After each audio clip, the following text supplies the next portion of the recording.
The Justin Kinner Show. Right here on 1410 ESPN Radio.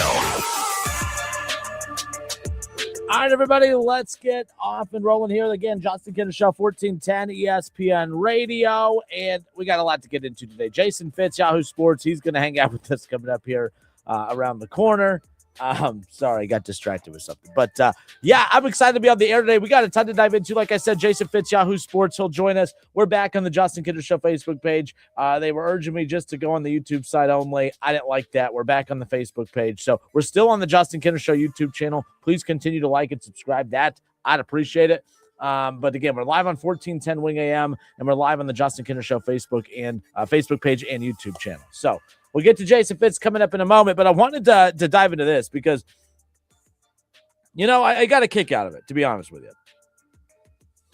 On Twitter the other day, or X, whatever, Goodberry, who covers your Cincinnati Bengals, he's very analytical. He does a good job putting together his draft boards. And to be honest, I think that Goodberry would be, I think he's a hell of a lot better. I think he's a hell of a much better talent evaluator. And I actually think that the Bengals probably would have been back to another Super Bowl had they follow his draft model. And that's painful coming from me because me and Goodberry have had a lot of spats back and forth on social media in the past. But the guy I actually think knows what he's talking about, as much as I hate to say it. I think, but he drives me up the wall sometimes, but it's because he's a Bengals guy and I'm not, and that's why. But he's very good at what he does. I'm not here to bash him. But he put out a tweet the other day that said, the Bengals are currently in the best shape for 2026 out of the AFC North.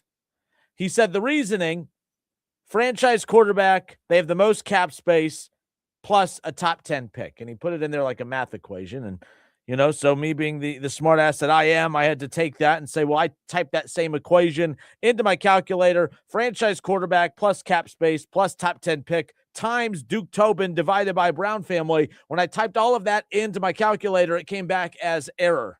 The calculator cannot compute such a crazy equation. And that's what makes the Bengals so interesting. Because the Bengals check off every box. Like, this is where it gets really interesting. And we're going to talk about this with Jason Fitz coming up in a bit. The Bengals have everything you want to make you feel like you're trending in the right direction. But they don't have the front office. The Steelers have nothing that you want to make you feel like you have a bright future. But because they have such a great front office, so many people trust them more. The Bengals have so much more on their roster than the Steelers. But yet nobody trusts the Bengals. Everybody loves the Steelers because the Rooney family and the Steeler way. The standard is the standard. Well, the standard got your ass fired, Mike Tomlin, or I'm sorry, you stepped away. My bad. But I got to thinking, I'm like, well, the Browns are the Browns. They're without a head coach at the moment. The Ravens, they had a talented roster. They had a loaded roster. They fired their coach. And the Steelers were, even though they won the division, I mean, it was like the tallest short person contest in the AFC North last year. Somebody was going to win that contest. Somebody was going to win that division. It just happened to be the Steelers. But they got not really even exposed. Everything that we saw from the Steelers is what we knew about them. Like, it is what it is. So are the Bengals, as we sit here right now, when you think about this offseason coming up and you think about the direction that this team's going in, I mean, are the Cincinnati Bengals the favorites out of the AFC North for next season? You got Joe Burrow, you got Jamar Chase, you got T. Higgins, and when the team is healthy, they're the top three explosive offense in football. You can't stop them, right? Like, they stopped themselves against Cleveland. They usually beat themselves at times, but they can't run the football very well. Their offensive line's a little banged up, and that defense is bad, but they have stability with their coaching staff, although I think that strength could be their weakness as well. I'm not really sure. But who your quarterback is. They're going to have the most cap space of any team in the AFC North. They have a top 10 draft pick.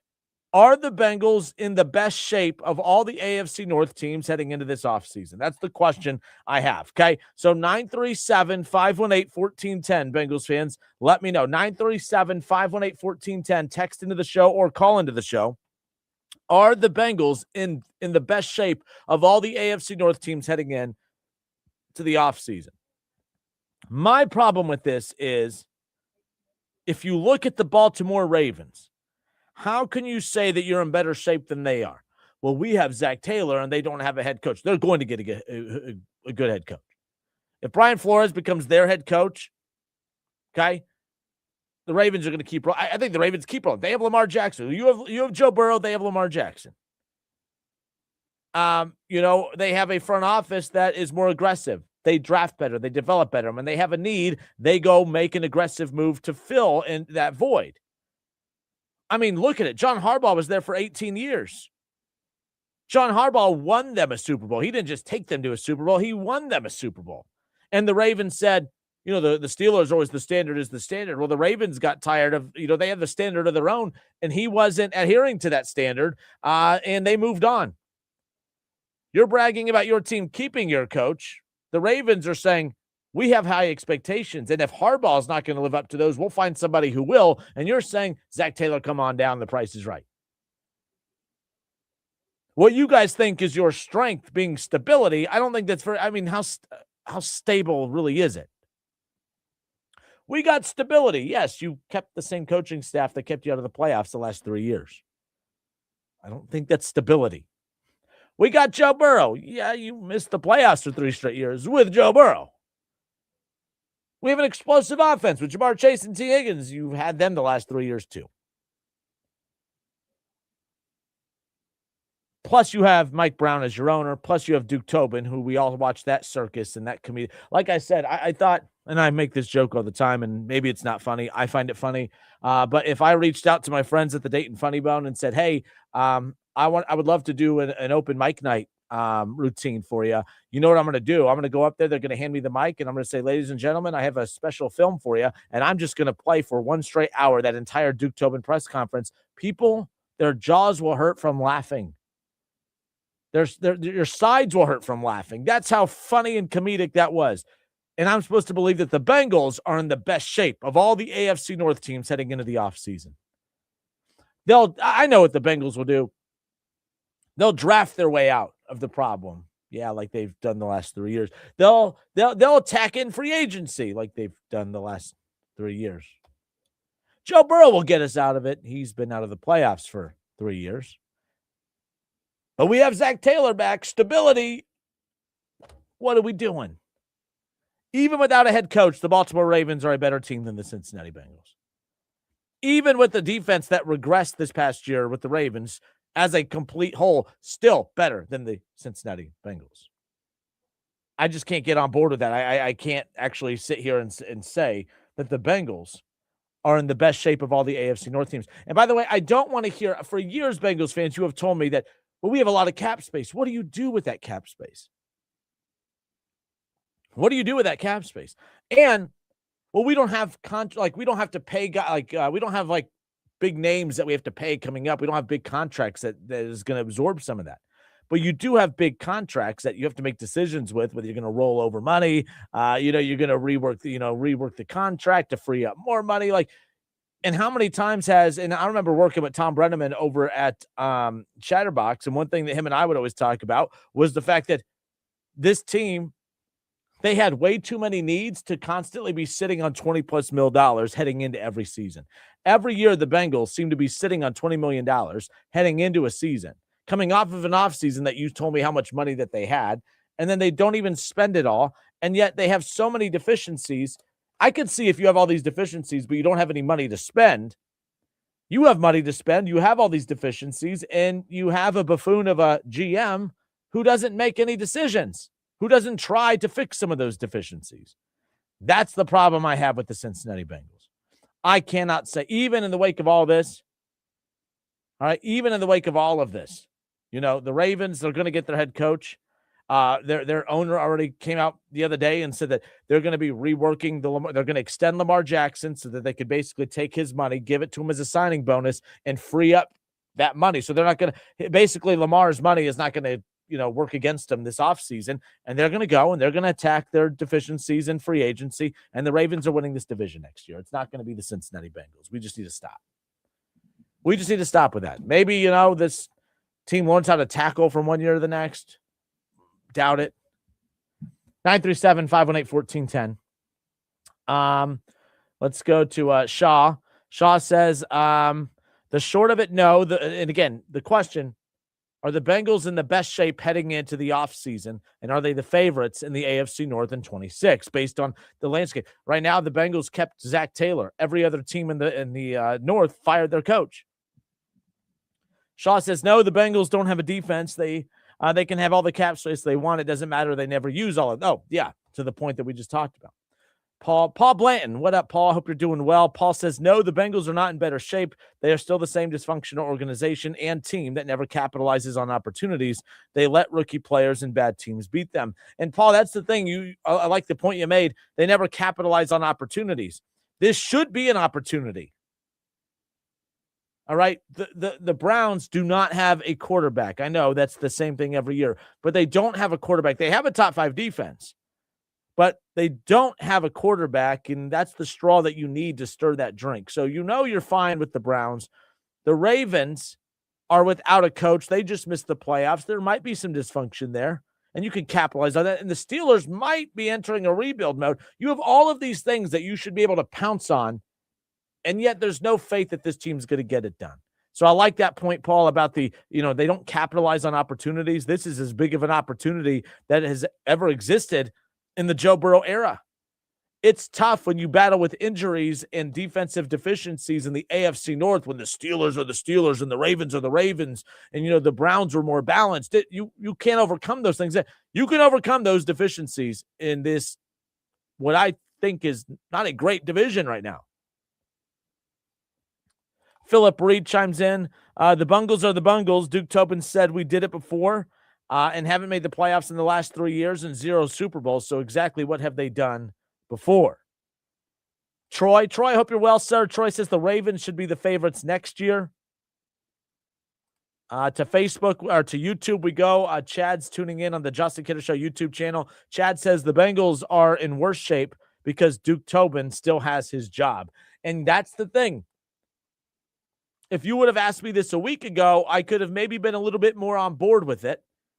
But I think Duke Tobin embarrassed the organization last Friday. I think that is something that Bengals fans are going to have a hard time getting over, and Bengals haters like me are going to have a hard time getting over. I don't trust that front office. Paul Blanton mentioned it, opportunities. The Bengals don't capitalize on opportunities. The opportunity is there to seize this division. There's a lot of transition going on in this division. The Bengals aren't making any transitions right now. They kept their they kept their coach. You have Joe Burrow healthy, Jamar Chase, T. Higgins. You have your core. You have possibly up to $100 million in cap space available. This is a great opportunity. Oh, yeah, and a top 10 draft pick. You're going to be picking in the top 10 in every round. So you have opportunities. But Duke Tobin in the front office, you don't trust him. I don't trust him. You have a top 10 pick. Great. The guy can't draft. What's the value of that pick? You have $100 million potentially in cap space. Great. Been horrible at evaluating talent in free agency, and we're just not aggressive enough, so that's awesome. Who cares?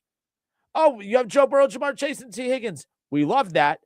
Not a shot against these guys, but we've had them for 3 years and have nothing to show for it.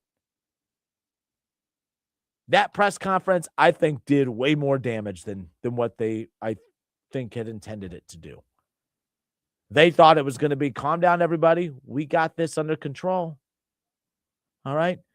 Guys, what are you guys upset about? We've done this before. You remember that Super Bowl run? Remember that AFC North? Remember that AFC Championship game back-to-back years? We did that. I tied that. Remember that show? Remember that movie, Coach Carter? I tied that knot. I did that blank. That was almost Duke Tobin. This past Friday, bragging about stuff that has nothing to do with anything right now. Because you also want to know what you're going to get credit for? Eric All, Jermaine Burton, all right, Shamar Stewart. All right, you're going to get blamed for that. You're going to get blamed for the DJ Reader thing not working, who somehow is winning you guys over again. At least it seems on social media. I don't understand that. What are we doing? Anyways, it's the Justin Kinner Show, 1410 ESPN Radio. 937-518-1410. We'll get back to your reactions to this coming up in a moment. I do want to talk about this with Jason Fitz, who's going to join us coming up around the corner. Tax season is here, and I'm sure you're thinking about who's going to be doing my taxes. Try my friends at Arrowhead Tax Service in New Carlisle. Call Michael Maxwell and Joe Tanis today, 937-543-5770. They're ready to serve you at 100 South Church Street in New Carlisle. Arrowhead Tax Service gives back to the community through athletics and nonprofits, and all new clients could save 10% off. Online at arrowheadtaxservice.com, where their target is your satisfaction. I know a lot of you are still waiting to get those, those W-2s back to you. Once you get those, it still doesn't hurt to call Michael Maxwell, Arrowhead Tax Service. You're still waiting on that stuff. That's great. Call, get an appointment booked today, especially if you haven't used them before. You're going to get 10% off your first filing. So take advantage of that. Michael Maxwell, Arrowhead Tax Service in New Carlisle. Give them a call today, 937-543-5770. Are the Bengals in the best shape of all the AFC North teams? We'll talk about that with Jason Fitz, Yahoo Sports, when we come back.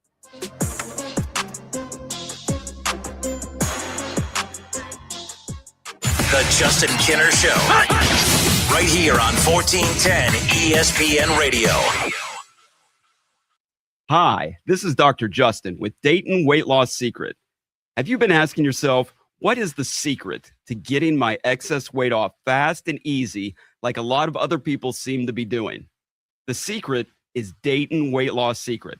Our program helps you lose weight fast and easy with no exercise, no prepackaged meals, no drugs, and no surgery, no injections, and no need to be hungry. Our program helps reset your metabolism to keep the weight off for good. Schedule your free consultation at DaytonWeightLossSecret.com. I was pre-diabetic before I started this, and I'm not anymore. I've gotten rid of medications. I mean, there is nothing better I can say except it will change your whole life. The Dayton Weight Loss Secret program has successfully helped thousands of people lose up to 20 to 30 pounds in a month or two. Schedule your free consultation in person or virtually by calling 937-800-1070 or online at DaytonWeightLossSecret.com. Results may vary. It's really been amazing, the amount of people that I've had contact me, and the talk is generally centered around QC Kinetics, and whether it's a knee, whether it's a back, a hip, shoulder. He's always happy to talk about how QC Kinetics all-natural regenerative treatments finally gave him relief without surgery. That's former pro football player Bobby Carpenter. My message to them is do not wait and push off a week, a month, whatever it is. So if you want to feel better this summer, now would be the time to get in. If you want to feel better in the fall, make sure that you're getting in here so you can go out and play golf and do the things that you love and enjoy. Spoken by a man who experienced relief firsthand. QC Kinetics gave this former pro athlete back his mobility, his activity, and they'll do the same for you. Has really helped me in just my general quality of life. Don't wait. Call QC Kinetics for your free consultation today. QC Kinetics. Call QC Kinetics, 937-936-0325. That's 937-936-0325. 937-936-0325. Arrowhead Tax Service in New Carlisle is more than a tax preparer. We're your friend. Stop and see Michael Maxwell and Joe Tanis at their new office at 100 South Church Street in New Carlisle. Whether you have personal or business taxes, Michael and Joe are here to take care of all the details for you, down to the last penny. Allow our experience to ease the burden of doing it yourself. Make an appointment at 937-543-5770 or online at arrowheadtaxservice.com, where our target is your satisfaction. You still thinking job change in the new year? Yeah, I need something that's in high demand and more stable in this economy. IT? Yeah, cybersecurity, maybe even AI. That's what I did. Really? How? Went to My Computer Career. You don't need any prior experience, and you could start your new career in a matter of months. A lot of IT pros go to school there, too, to level up. Sweet. Are classes online or on campus? Both. Wow, I'll check it out. Thanks. Make this your year. Take the free career evaluation now at mycomputercareer.edu, an Elite CompTIA certification partner. Financial aid is available to those who qualify, including VA benefits. KTH Parts Industries in St. Paris is now hiring and has increased the hourly wage of $22.48. That's right. KTH is looking for elite production associates, including press operators, overhead crane operators, and forklift operators. Apply today. KTH offers excellent benefits, including medical, dental, and 401k. KTH is a short drive from Bellefontaine, Troy, Piqua, and Urbana. Upgrade your career and be valued by a company that really cares about you. Apply now at kth.net, an equal opportunity employer. Without an Advent clinic nearby, people suffering needlessly from chronic nasal congestion and sinus infections would be stuck with either Band-Aid or sledgehammer solutions. Band-Aids are pills or nasal sprays, and they're not true solutions. Surgery is a sledgehammer, and that's what we're trying to avoid. Because most people don't need surgery for nose and sinus issues, nor do they want a 14-day recovery. Our unique Advent approach can, in 20 minutes in our office, open your blocked nose for good, with only 1-day recovery. I'm Advent founder Dr. Kandula. Outside of Advent's four walls, invasive surgery is what they'll recommend. But here, you will find effective and convenient in-office solutions to help you stop the need for Band-Aids and avoid the sledgehammer. Go to adventknows.com to schedule your appointment, because Advent knows when you breathe well, you live better. AdventKnows.com. Most insurance accepted.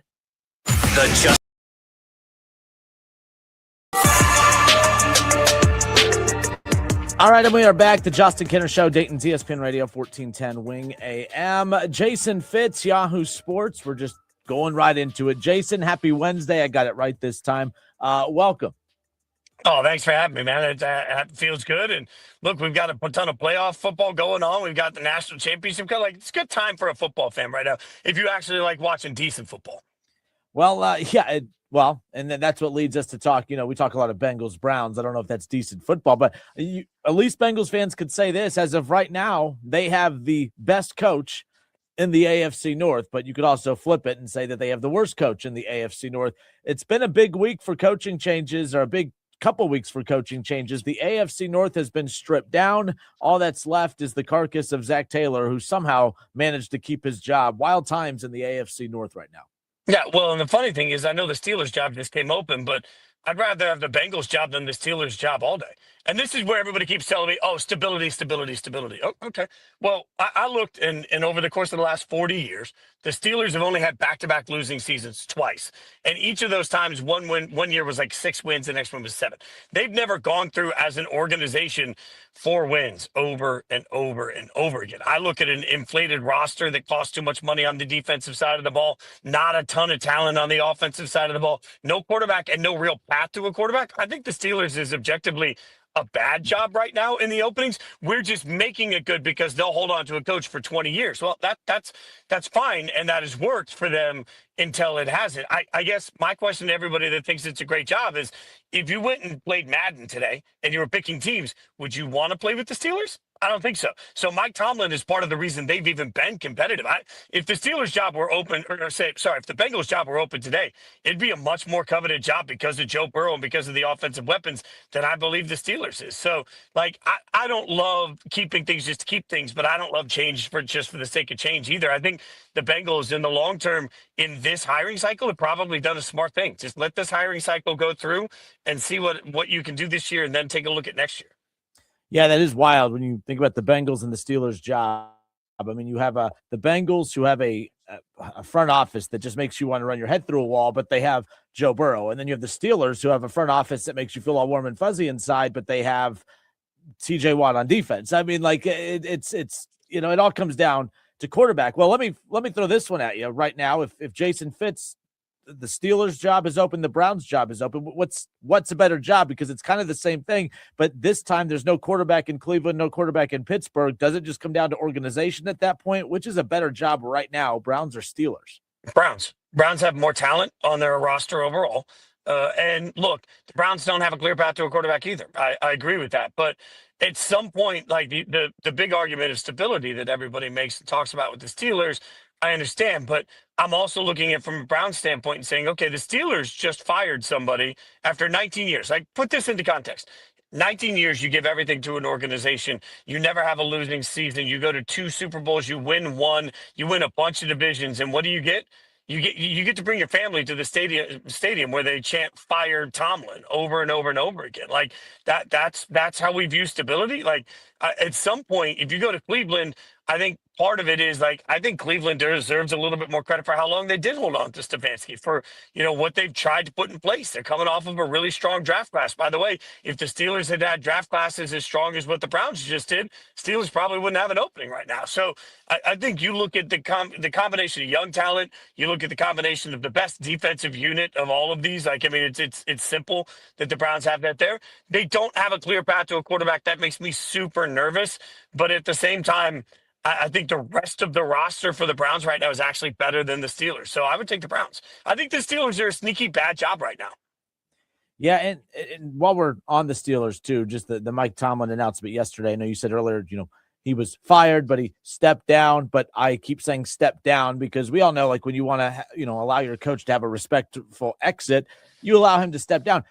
Part of me feels like this was such a quick, him stepping down so quickly. I mean, I was listening to some interviews from some players yesterday. Not one person anticipated that he was going to announce that in the meeting. And I almost wonder if the Steelers almost didn't anticipate that, because they could still trade him away or whatever. But Mike Tomlin, seeing that Harbaugh got fired, Harbaugh got legitimately fired, almost trying to beat Pittsburgh to the punch.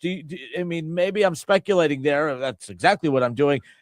Again, he stepped down, but I feel like he tried to beat Pittsburgh to the punch to kind of save face in that situation. Where are you with how this happened and how it went about? I see why you read it that way. I read it more like he was just tired of it. Tired of constantly having to answer the questions, and tired of being booed, and tired of not feeling appreciated for the work that he does. Like, the NFL season is such a grind. And then you think about the fact that they never got the quarterback position right. And this is where everybody says it's his fault that they didn't get the quarterback position right. I will remind everybody, Ben Roethlisberger retired in 2022. It feels like it was much longer ago. It's 2022. In that first draft after his retirement, they drafted Kenny Pickett. That did not work. Kenny Pickett was regarded as the best quarterback in that class. So they tried. That didn't work. Since then, other than Jackson Dart, they haven't been in proximity of any of these quarterbacks. And would Jackson Dart have been the right, are we really going to right now fault the Steelers for picking Aaron Rodgers over Jackson Dart when everybody knew they sort of had to be all in? And if this is where you say, well, Sam Darnold, they could have gone for one of these vets that's been successful elsewhere. I think what we forget is some of these vets have a very particular set of skills. Like Sam Darnold is like Brock Purdy to me. He works when he's in the right offense. So did the Steelers have the right offense and the right infrastructure to get what Sam Darnold has done out of Seattle? Honestly, don't think so. So, frankly, this conversation about how broken the Steelers are at the quarterback position, particularly, great. Now somebody give me the play-by-play of what they should have done that would have given them an epic quarterback. Like, sometimes you just get, you're up the creek. I'm trying to say it family friendly. And this is why when everybody says, oh, we'll just stink and get a quarterback next year, let's remind everybody that winning 3 games this year got one team, the Tennessee Titans, the 4th pick in the draft. Winning 4 games for the Raiders last year got the Raiders the 6th pick. And they wanted a quarterback, but they got the 6th pick in the draft, and they only won 4 games. The concept of, well, you just got to stink and take care of it. You can never guarantee in today's NFL that you can outstink the number of bad teams that currently exist. I honestly think if you're looking at next year saying, we're going to get a quarterback in next year's draft, you can't assure that you'll have more equity to trade. You can't assure that the team picking 1st, 2nd, or 3rd won't be so sold on a quarterback that they refuse to trade him. I talked to people during the Jaden and Drake and Caleb draft. Those 3 teams would not take any offers. I was told that multiple teams offered 3 or 4 first-rounders to move up, and we're told no. So I just want to remind everybody, if your path is we'll get a quarterback next year, you can't guarantee you'll outsuck whoever's going to suck the most to get that quarterback. So I just think we forget, as much as we say, well, go get a quarterback. Okay, how? The how is lost in this conversation. AFC North heading into next season. One thing I'm hearing a lot from Bengals fans here is they think that the Ravens are bad just because they lost Harbaugh. And I don't know if I necessarily view it that way, but Bengals fans feel like they have a clear path to being the favorites to win the North next year. Where are the Bengals set up the best heading into this offseason? Are they set up the best to be the favorites in 2026? Where are you on now the direction of the AFC North? I mean, is it the Bengals? Are they the favorites at this point, just with what we know, with how everything's laid out? No. And there's just no, Harbaugh was fired because the Ravens underachieved under him, right? Harbaugh was fired in part because people didn't like the Todd Monken offense. So you want to tell me that, using a coach that well, that's Kevin Stefanski, 2-time coach of the year with the 2-time MVP at the quarterback position, can't get more out of him? I have a hard time with that logic, right? I think you look at some of these young offensive-minded coaches that want to get an opportunity with the 2-time could have been 3-time NFL MVP is a better opportunity than we're putting enough weight into. I think they need some change. They need a new voice. But if you just play the talent out, the talent is still stronger in Baltimore. The Bengals got to answer the question of, okay, why is it going to be different? You've had 3 or 4 notable defensive coordinators in that building in the last 5 years. None of them have gotten consistent result, right? So why is it going to be different this year? And if your answer is free agency, I will tell you as a Raiders fan, my team has $110 million to spend in free agency. I do not believe free agency ever really permanently answers questions. Free agency is a stopgap that stops the bleeding a little bit, but you draft and long-term develop to make your team better. So how are the Bengals going to suddenly rebuild their entire defense by next year, especially when nothing's changing in the room? I have a hard time finding that answer. The Bengals are a good football team, and I hope they can stay healthy so that they can become that 9 or 10 win team. But the reason that the Ravens fired Harbaugh is because they believe they're a heck of a lot closer to the 13 win team that they usually are than what they were this year. I think the Ravens are still the favorite in that division. You know, when you do cover stuff locally here, you know, we focus on every little thing that comes out about Cincinnati. You cover everything nationally, of course, but I don't know what takeaways you had, or if you even saw the press conference or pieces of it of Duke Tobin addressing the media last Friday. He spoke for an hour, and I'm not really sure he said anything. Basically, to sum up, I mean, he came out and said they're not expanding their scouting department. Zach Taylor's coming back, as is every coach on the staff from last year's debacle. Basically spent an hour just saying, hey, we did it, 3 years ago, so we're confident we could do it again, and we're not going to do anything to prevent what's happened the last 3 years from happening moving forward. It just seemed like a very tone-deaf, hour-long press conference that allowed me and other Bengals haters to kind of, jump on. But just curious your thoughts on that. Well, I think there's a fine line between time on task, time and system, and what it can mean for development versus being Charlie Brown running up to the football. And at some point, what I wanted from Duke Tobin was a little bit of an explanation of why they believed that staying the course was the right answer based on what's currently happening and how they're currently developing. And that I don't think he really did in that press conference. I thought, to your point, it was a little bit of gymnastics, just stacking around the generalisms of, hey, we've been there. We believe in this roster. We believe in this coaching staff. We believe we have the right pieces in place. Okay, then why wasn't it successful this year? And if we're going to blame that wholly on injuries, what are we doing to try and insulate our team better? Or are you just telling the entire fan base that we believe it was a freaky year? Okay, I'll even buy that once. I'll buy a freaky year once.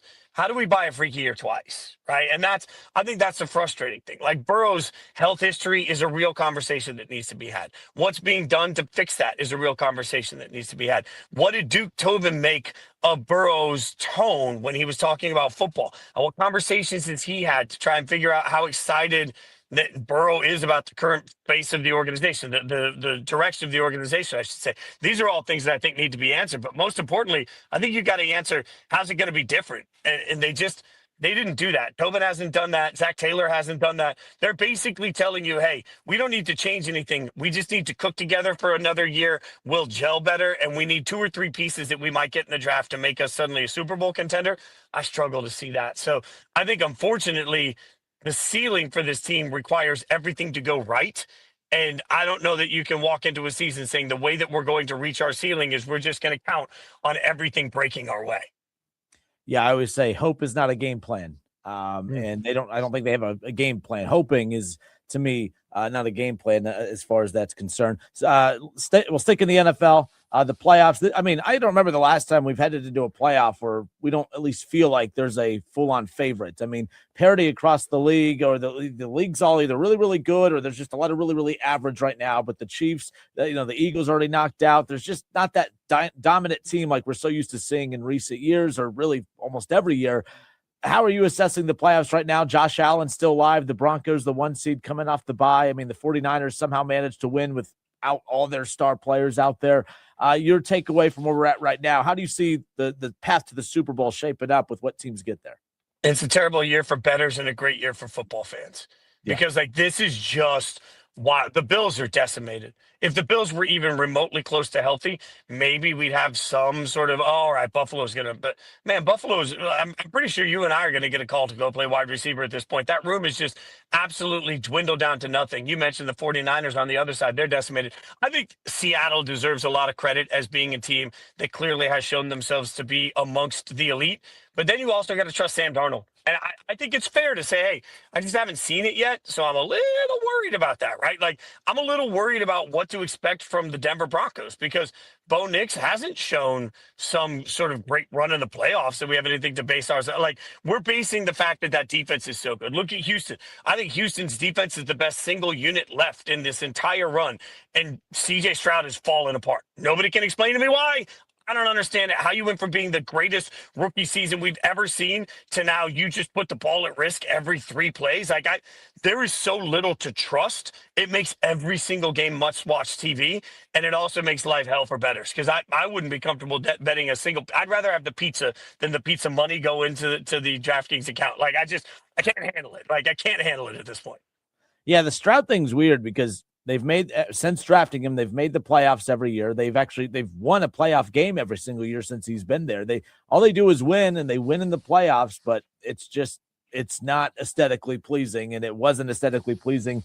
They put up 30 points against Pittsburgh. I mean, they're an interesting team. We'll see. But last thing on the way out, college football, national championship game. I want to ask you this. I was making the comparison between Major League Baseball and college football being ratings are through the roof for both right now. Baseball is as popular as it's ever been ratings-wise. College football is as popular as we feel like it's always been popular. It's more popular now than it's been in a long time from a ratings perspective. But yet, you talk to fan bases on both sides.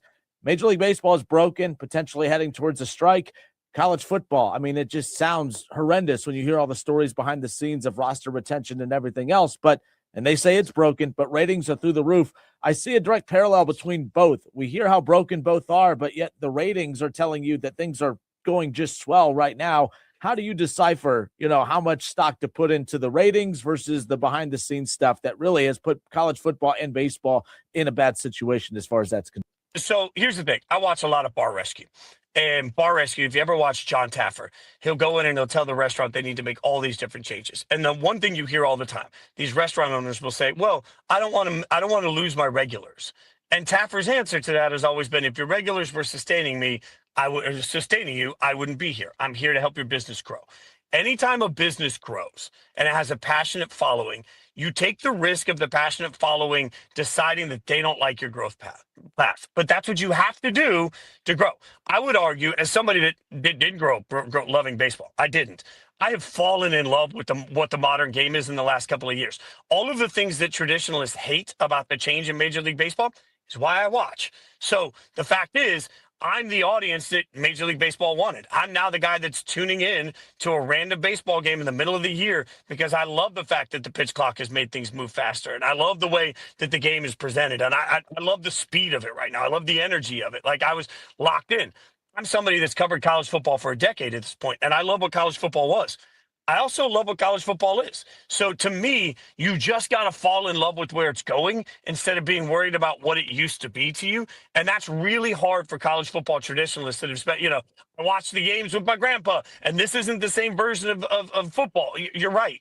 But to me, as much as people want to sit here and say it's not sustainable, I think it is, because ultimately what's going to happen at some point is all these salaries are going to normalize. Like, it's just, you're right. Eventually there's a tipping point. And when that tipping point's met, players will make less. Like, that's just, the market will bear what the market's going to bear. It'll work itself out. It's just, in the meantime, everybody wrings their hands and they complain so much without realizing that the playoffs and the college football semifinal and the college football championship is for casuals. It's a way to bring more casuals in and make more casuals love college football. Like, I think the growing pains happening right now in college football is long-term what will save the sport. If you only worry about saving your regulars, in 30 years, your regulars all die and they're not watching the sport anymore, and then you're irrelevant. College football is ahead of the curve. I think it's better than ever, and I think it's healthier than ever, even though most of my peers don't agree with that. All right. Kurt Cignetti, Indiana, when we talk next week, will we be talking about him capping off the greatest story, comeback, whatever you want to call it, the great story in college football history is Indiana. Are they going to be national champions when we talk next week? Yeah, big. I think Indiana wins by 17. Like, this just feels like the sort of game, Fernando Mendoza is going to go out there, keep running on this heater. He's going to go 3 for 3 against defenses that people thought would challenge him. Miami gets a lot of love and respect. They're going to have to run the football, control the time of possession in this, and they're going to need Carson to play flawlessly. But I think Indiana's a better coached and better team right now. All right, good stuff. The Big Ten going for 3 straight national championships with 3 different teams in Indiana. We'll have a chance to do that for them next Monday night. Jason Fitz, Yahoo Sports. Jason, you the man as always. Always appreciate your time, and we'll talk in a week. Talk to you next week. See you, brother.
Nine 225-4480.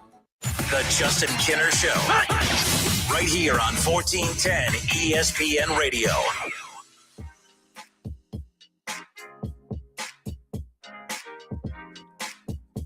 All right, and we are back. It's the Justin Kinner Show, Dayton's ESPN Radio, 1410 Wing AM. The NCAA First Four returns to the epicenter of college basketball. The fun begins on Selection Sunday, March 15th, with 2 family-friendly events. Join the big hoopla for the 4-miler race, and then bring the family to the free STEM challenge, both conveniently located at Wright State University. It all leads to the NCAA First Four at UD Arena, March 17th and 18th.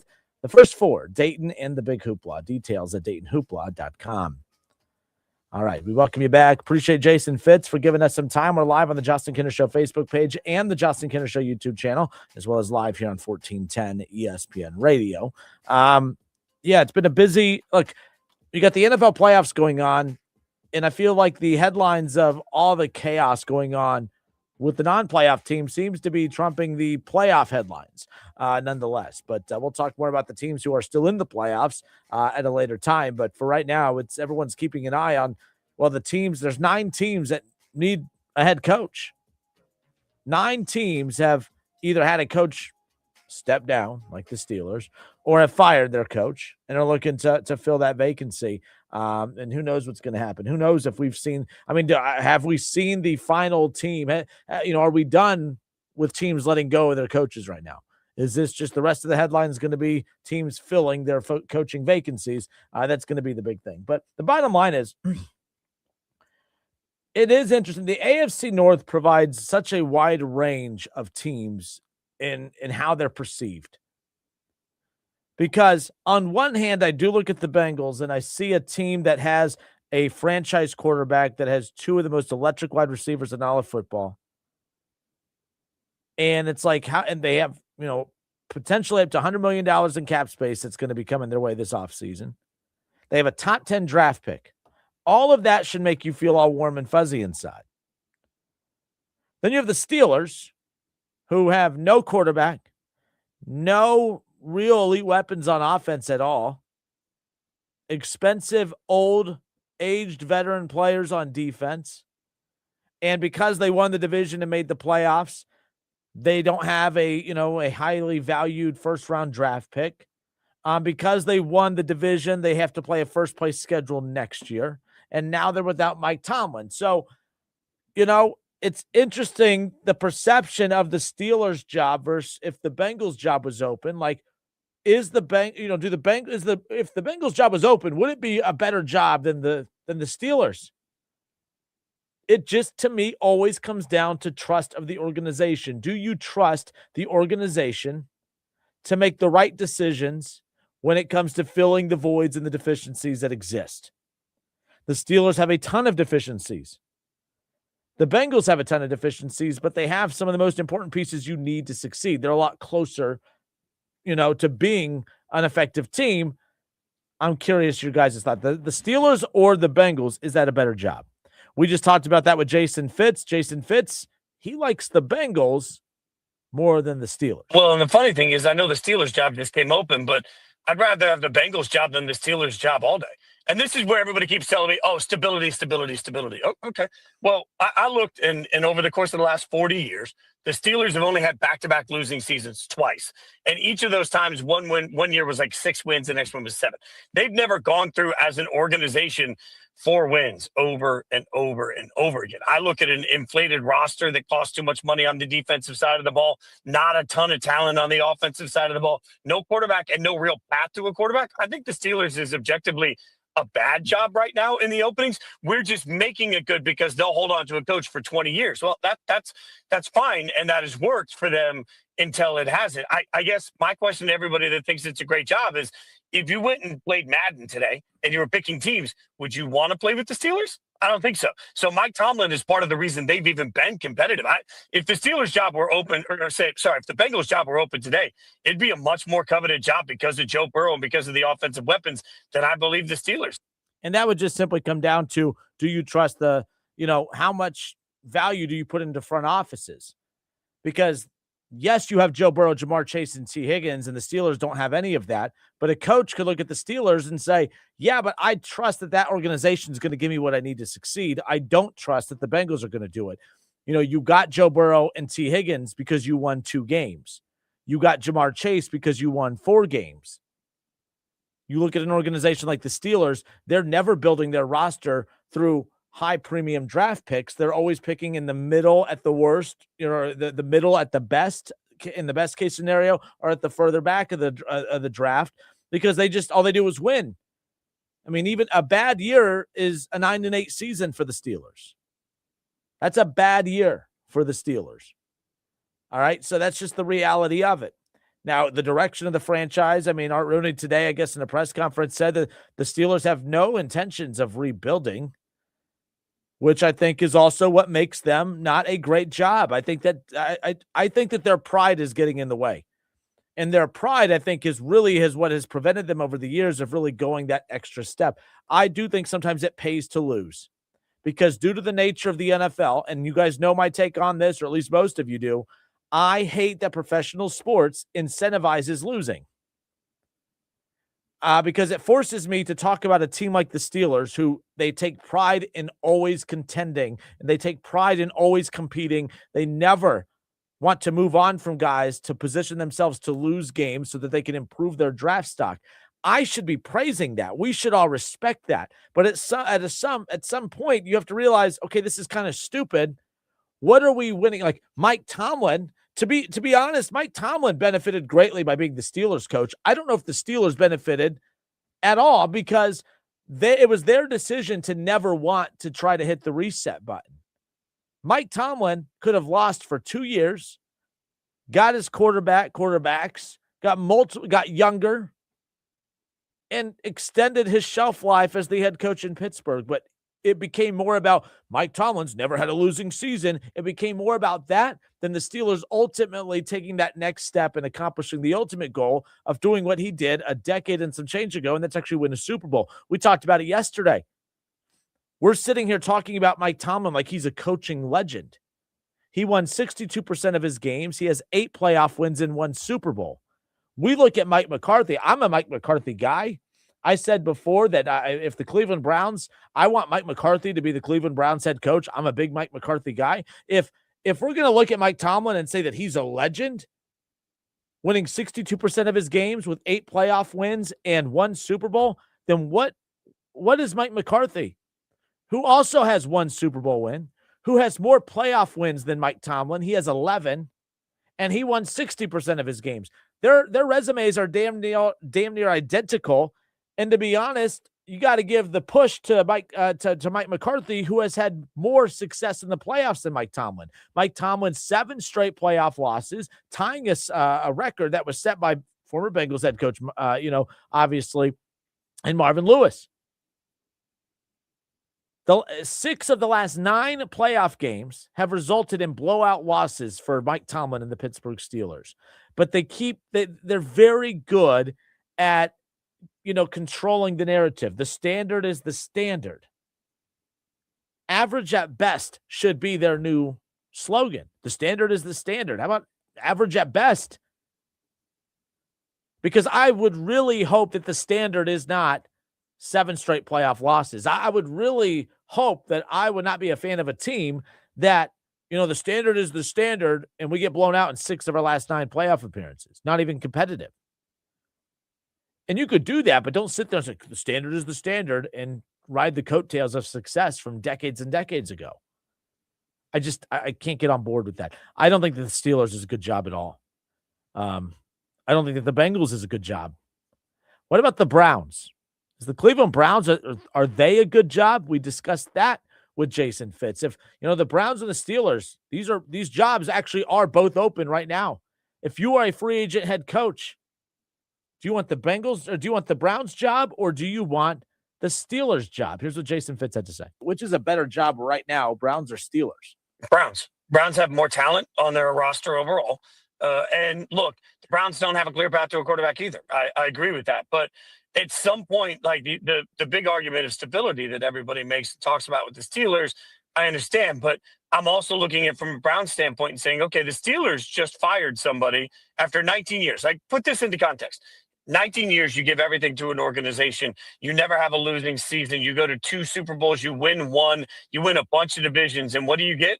You get to bring your family to the stadium where they chant "Fire Tomlin" over and over and over again. Like that's how we view stability. Like at some point, if you go to Cleveland, I think part of it is I think Cleveland deserves a little bit more credit for how long they did hold on to Stefanski for, what they've tried to put in place. They're coming off of a really strong draft class. By the way, if the Steelers had draft classes as strong as what the Browns just did, Steelers probably wouldn't have an opening right now. So I think you look at the combination of young talent, you look at the combination of the best defensive unit of all of these. It's simple that the Browns have that there. They don't have a clear path to a quarterback. That makes me super nervous. But at the same time, I think the rest of the roster for the Browns right now is actually better than the Steelers. So I would take the Browns. I think the Steelers are a sneaky bad job right now. I agree.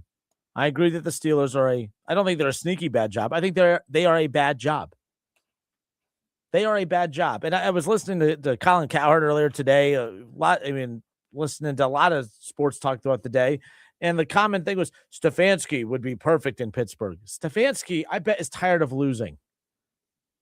Stefanski lost in Cleveland because he didn't have a quarterback, and you want him to go to Pittsburgh where they also don't have a quarterback? That doesn't make any sense. Pittsburgh's a bad job. It's a bad, bad job. And, Mike Tomlin, again, when they started caring more about Mike Tomlin's 500 win streak, now they've put themselves in a position where no matter who replaces him, they are going to lose for the next year or two. No matter what they do, they're going to be viewed as a loser because Mike Tomlin never lost when he was here. But this Jesse Minter's going to lose here. Kevin Stefanski's going to lose here. Mike McDaniel, he takes the job. You're going to lose for 2 years. Mike McDaniel's tired of losing with the Dolphins. And they had a quarterback, or at least thought they had a quarterback. I can't get on board with that. I'm Justin Kinner. It's the Justin Kinner Show, Dayton's ESPN Radio, 1410 Wing AM. I do think that the Browns right now, if you are a head coach, if you are Mike McDaniel, if you are Mike McCarthy, and you have to pick between the Browns and the Steelers, the brand, because they do such a good job with the brand that is Pittsburgh, that sounds like the better job. It just isn't. I think that their pride gets in the way. The Browns make bad decisions, yes, but they make bad decisions being aggressive. The Steelers make bad decisions due to pride. I'd much rather make bad decisions being aggressive to try and win than the Steelers, who take pride in not making decisions to make themselves Super Bowl contenders, but let's just try to be that 9 to 10 win team. I'm sorry, but I think Pittsburgh's a beyond overrated job. I think it's a worse job than Cleveland. It's the Giants' job is better. The Ravens' job is better. I mean, you go down the list of all the teams that are currently in need of a head coach right now. I think the Dolphins. I would take the Steelers' job over the Dolphins. All right, I would take the Steelers' job over the Dolphins, but that's not saying much, to be quite honest with you. The Ravens, they have the best job. I think the Giants have the best job. I'm still putting Cleveland up there. I think Cleveland is the third best job right now because you have a GM who drafts well. They develop well. They pay their players. They know how to manipulate the salary cap. And they pay free agents. They're willing to go out and get free agents. They're good at evaluating talent. Not so much the quarterback, but man, Tennessee's a better job than Pittsburgh. Tennessee's a better job than Pittsburgh. We'll be right back. It's the Justin Kinner Show, Dayton's ESPN Radio, 1410 Wing AM.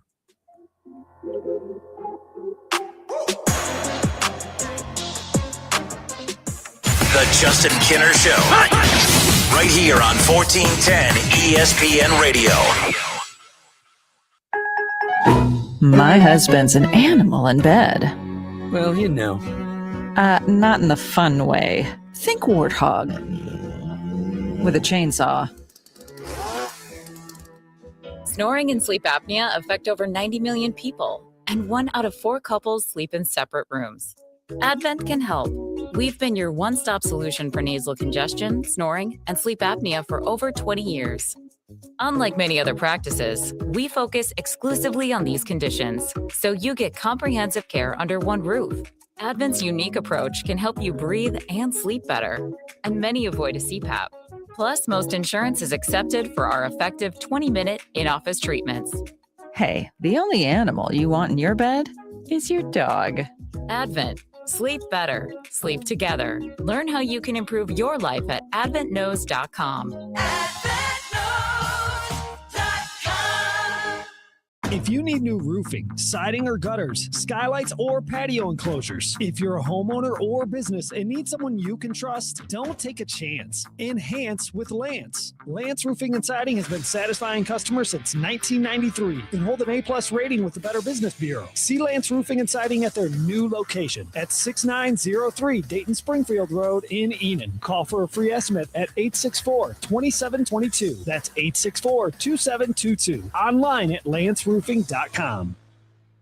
My name is Whitney Allen. I am a widow. My husband, Ryan, died. We never thought in a million years we'd have to use life insurance. The unexpected happened. With Ethos, it is so fast and easy. It's 100% online. You can get a quote in seconds, apply in minutes, and get same-day coverage. No medical exams, and you can get up to $3 million worth of coverage through Ethos. Get your free quote at ethos.com/game. That's ethos.com/game. Time spent on application may vary. Online health questions required.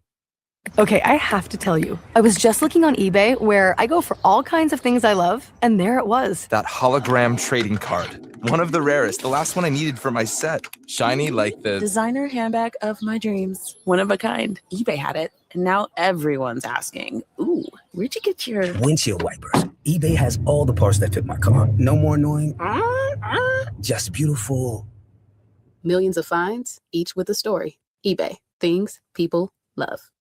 Dayton's radio home for Buckeyes football. 1410 WING. Dayton's ESPN Radio.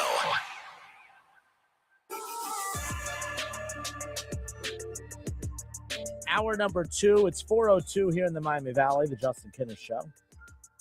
937-518-1410. That's the number to call and jump in on the conversation. My apologies. I haven't even checked the text line. Let me go to the text line here in a second. But either way, I want to get back into some college football news. It does have a crossover into the NFL on top of that. But nonetheless, Deb, I hope you're doing well. Deb says this about the Bengals. Even if the Bengals had the first 10 picks in the draft, they would still screw it up. Now, that's a whole other level of having no confidence in your team.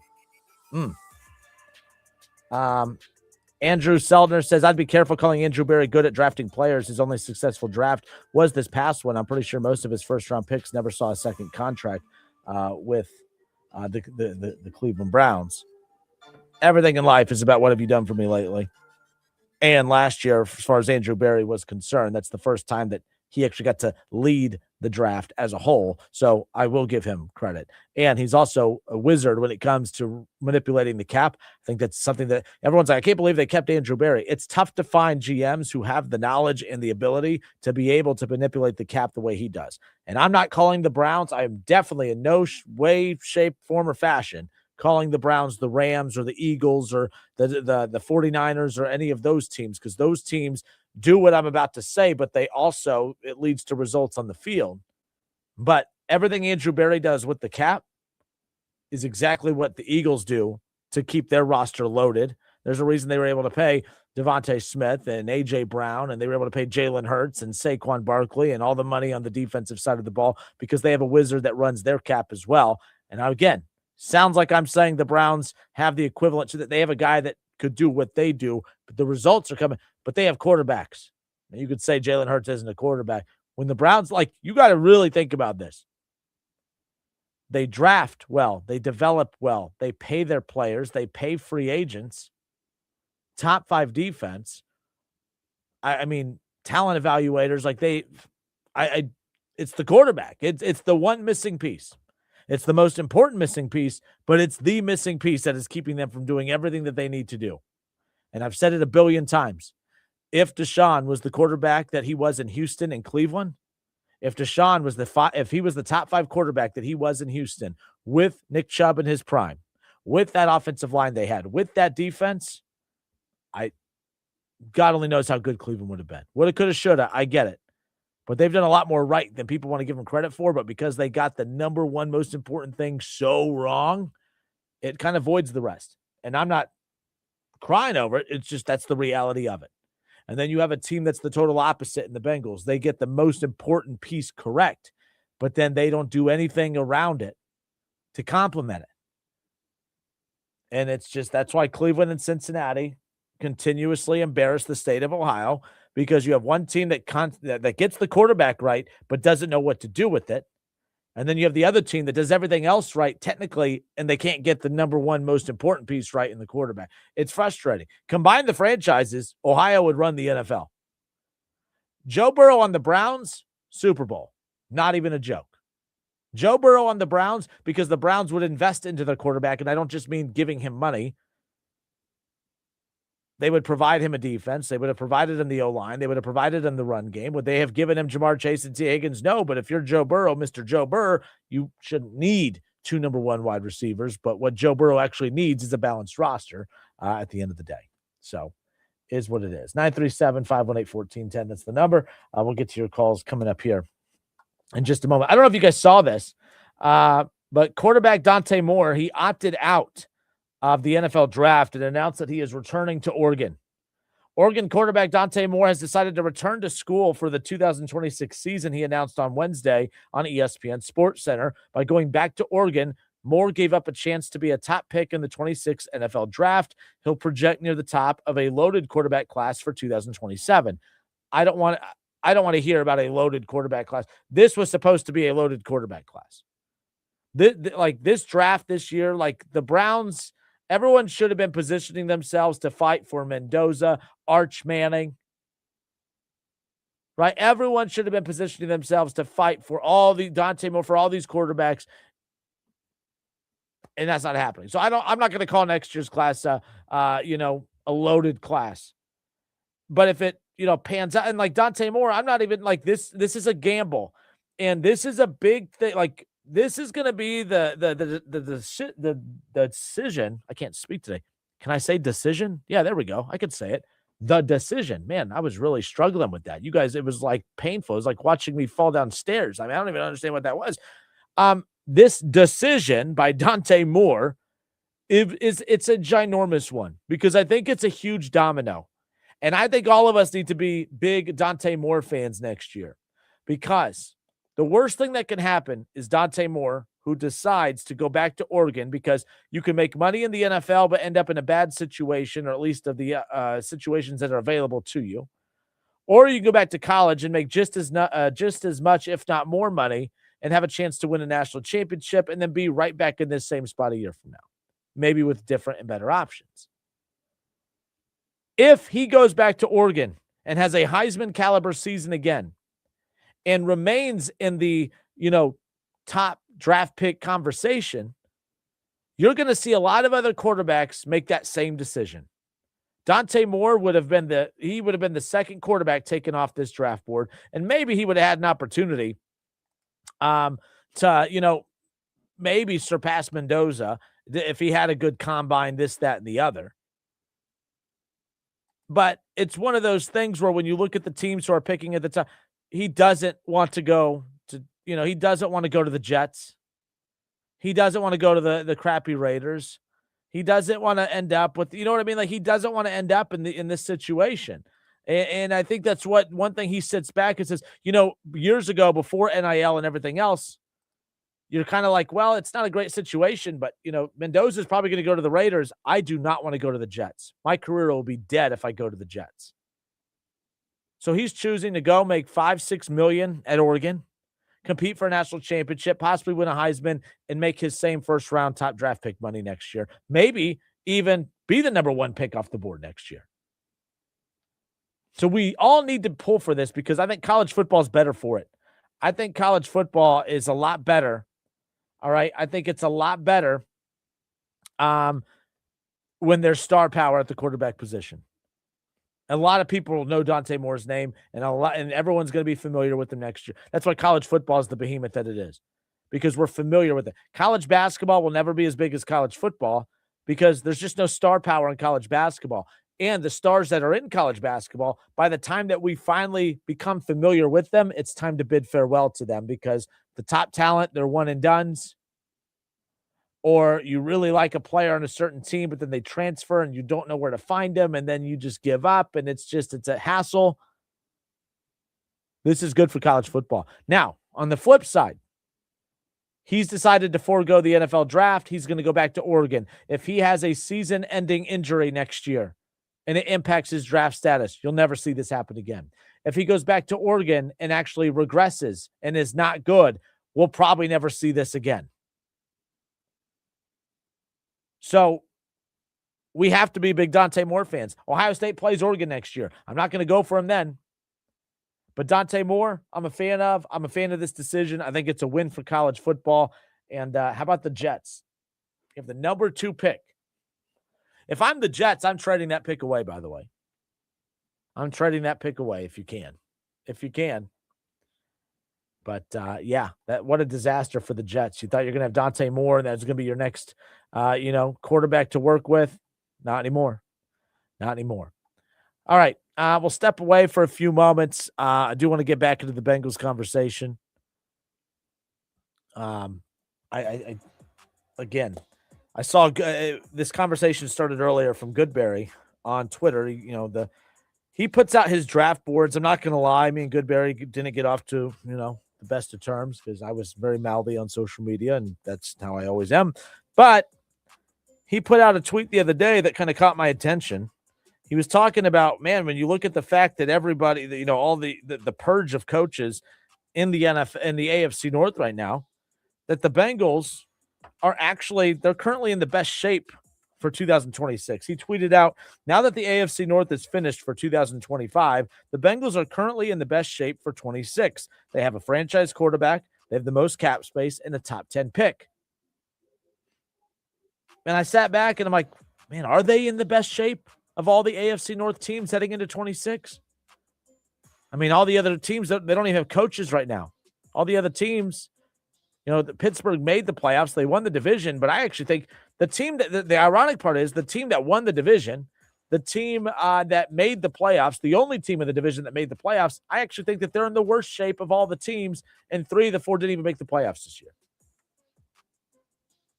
But I do not think that the Bengals are in the best shape of all the AFC North teams heading into 26. We'll discuss more in depth when we come back.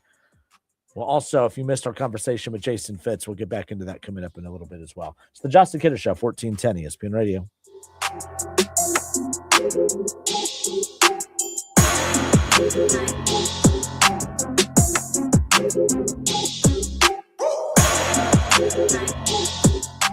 The Justin Kinner Show. Right here on 1410 ESPN Radio. ESPN 1410 Wing AM weather. The forecast, chance of snow showers 19 tonight, partly sunny 27 tomorrow, chance of snow at 38 Friday. Rick Schrepp, 1410 ESPN Radio. Wesley Financial Group is not a law firm. Ask yourself this question. Is it really worth holding on to that timeshare that you know you need to get rid of? Here's the truth. The average maintenance fee just went up over 17%. That could have been 117%, and there's nothing you can do about it. When you buy a timeshare, you give them a blank check for annual maintenance and assessment fees. I'm Chuck McDowell, founder of Wesley Financial Group. For 15 years, I've helped over 50,000 families cancel their timeshare. Not sell it, not transfer it, cancel it. Did you buy a timeshare because they told you it was a great investment and your maintenance fees would never go up? That's a lie. Are you ready to get rid of your timeshare once and for all? Simply call us and I'll send you our timeshare exit kit that explains all your options for cancellation. Call Wesley now for your timeshare exit kit. 800-718-4040. That's 800-718-4040. 800-718-4040. We all hear the radio ads about the IRS. They tell you to be afraid, to